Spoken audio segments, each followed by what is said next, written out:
क्या नाम है सर आपका? मैं मुशर्रफ हुसैन मेजर नाम है मेरा। मैं शाहजमाल अलीगढ़ में रहता हूँ और यहाँ से 15 साल से पार्षद भी हूँ नगर निगम में। मुशर्रफ भाई, ये बताइए, यहाँ शाहजमाल में एक अठम्बा के नाम से जगह है, आखिर क्या इतिहास है उसका और क्यों उसे अठम्बा कहा जाता है? देखिए, अलीगढ़ के अंदर बहुत सारी ऐतिहासिक धरोहर धरोहर हैं हमारे अलीगढ़ में। और अलीगढ़ हमारा उसी से पहचाना भी जाता है। जैसे आपने देखा होगा कि हमारे यहाँ मुगल कालीन जामा मस्जिद है ऐतिहासिक, जिसमें 6 कुंटल सोना लगा हुआ है। तो वो एशिया एशिया की ऐसी पहली जामा मस्जिद है जिसके अंदर इतना भारी सोना लगा हुआ है। या हिंदू वो मठ हो या कोई किसी और भी धर्म के वो हो, किसी में भी इतना सोना नहीं लगा हुआ है। तो ये एक इतिहास है। इसके अलावा आप जब शाहजमाल में यहाँ पे खड़े हुए हैं हम अठम्बे के पास, तो यहाँ हमारे यहाँ एक पुरानी ईदगाह के नाम से एक इमारत है। वो 236 साल पहले एक मेवाती साहब थे, उन्होंने बनवाई थी अपने पैसे से। जब वो छोटी पड़ने लगी तो हमारे शहर मुफ्ती अब्दुल कय्यूम साहब मरहूम और हजरत मौलाना अहमदुल्ला साहब मरहूम ने यहाँ नई ईदगाह का कयाम किया। जो नई ईदगाह एक बहुत ही भव्य रूप से, ऐसा लगता है कि मुगल कालीन इमारत हो, लेकिन वो सन 1984 में सिर्फ अलीगढ़ के लोगों के अवाम के पैसे से वो इमारत भव्य बनाई गई।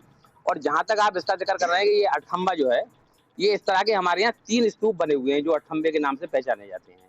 तो यहाँ ये मुगल कालीन इमारतें हैं, 800 850 साल पुरानी इमारतें हैं ये। यहाँ कभी मुगल दौर में कभी यहाँ युद्ध हुआ था। तो जब भी कोई लश्कर आते थे या युद्ध होता था तो वो अपना ठहरने के लिए खेमे लगाते थे।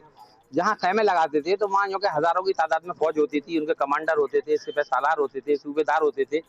तो उनको लिए सारी आराम और आसाइश की चीजें बनाई जाती थी। इसके अलावा जो उनके पास असला और जो भी बारूद या गोला बारूद जो उस समय हुआ करता होगा, उसको महफूज करने के लिए भी वो अपना इंतजाम किया करते थे। उसी के तहत ये अठम्बा, एक तो यहाँ ये आप जो देख रहे हैं भव्य इमारत, ये बनाई गई।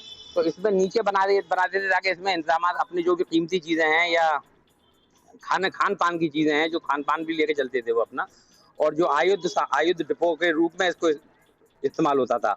इसके अलावा जो ऊपर आप देख रहे हैं कि वो इसके लिए कि रात को पहरा दिया करते थे, तो ऊंचाई पे ताकि कोई अगर दुश्मन आ रहा हो तो उससे हमारी जो है बचाव हो सके। तो इस तरह के 3 ये बने हुए हैं। उसके अलावा एक मस्जिद का ये देख रहे हैं आप सामने, दिखाइए आप अपने कैमरे के जरिए से, तो ये एक मस्जिद भी बनी हुई है।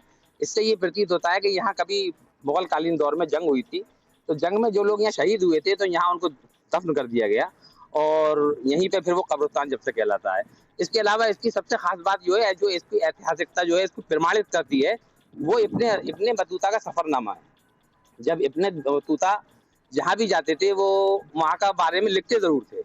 तो उनका ये बल्कि हमारे इलाके की खुशबख्ती है कि इब्ने बतूता का गुजर यहाँ से हुआ और अपने सफरनामे में उन्होंने इस अठम्बे का तस्करा किया है, जो कि बड़ा भव्य हुआ करता था। अब थोड़ा जर्जर हो गया है, कमजोर भी हो गया है। तो इसकी ये विशेषता है।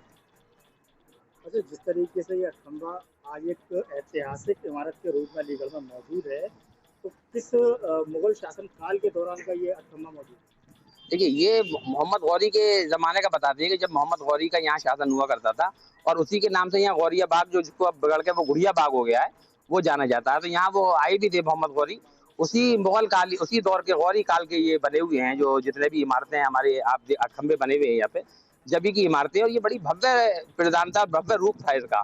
अब ये बिगड़ते बिगड़ते इसका मतलब हमने ASI में भी इसको कहा कि आर्कियोलॉजिकल सर्वे ऑफ इंडिया है, उसके लिए मैंने अपनी लेखा पढ़ी की थी, लेकिन उन लोगों ने इस पर कोई तवज्जो नहीं दी। एक दफा यूनिवर्सिटी की टीम को भी हमने बुलाया कि भाई ये ऐतिहासिक धरोहर है, ऐसा ना हो कि ये जाया हो जाए और इसको सहेज कर रखा जाए, क्योंकि ऐसी इमारतों को अगर हम नहीं सहेजेंगे तो आने वाली जो नस्लें हैं हमारी, वो कैसे जान पाएंगी कि हमारे बुजुर्गों का इतिहास क्या था, हमारे देश का इतिहास क्या था और हमारे बुजुर्गों ने क्या किया। कहा जा तो सकता है कि एक लाइन में ये जंग के ऐतिहासिक जंग की याद दिलाने का एक ऐतिहासिक हाँ, धरोहर है। स्तूप है वो। मैंने कहा ना कि वो जो भी, जब पहले इतनी तो वो थी नहीं, भव्यता नहीं थी कि बहुत ही आयुध डिपो बहुत वैसे बना दिए जाएं। तो इस तरह के ही लोग बनाए बनाए जाया करते थे। और जहां जंगे हुआ करती थी वहां आप देखें, जहां जहां जंगे हुई हैं जिन मैदानों में, वहां वहां इस तरह के आपको स्तूप और अठम्बे या किले नुमा इमारतें जरूर मिलेंगी वहां आपको।